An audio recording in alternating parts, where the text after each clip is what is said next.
النقب يريد أن يبر قسم أميره، ولكن لدية 3 شروط حتى يلبي الطلب. فقال مسلمة: وما هي؟ قال الرجل: ألا تسأل عن اسمه، ولا أن يكشف عن وجهه، ولا أن تأمر له بعطاء. فقال مسلمة: له ما طلب.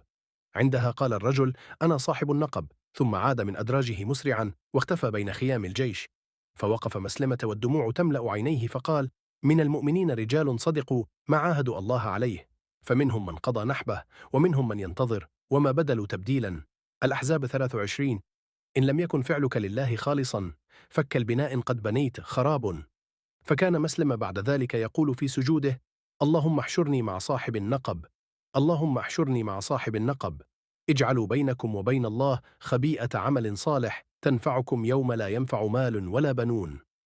فضل: وليس امرأ إذا أتممت القراءة علق بالصلاة على الحبيب رسول الله محمد عليا أفضل الصلاة والسلام.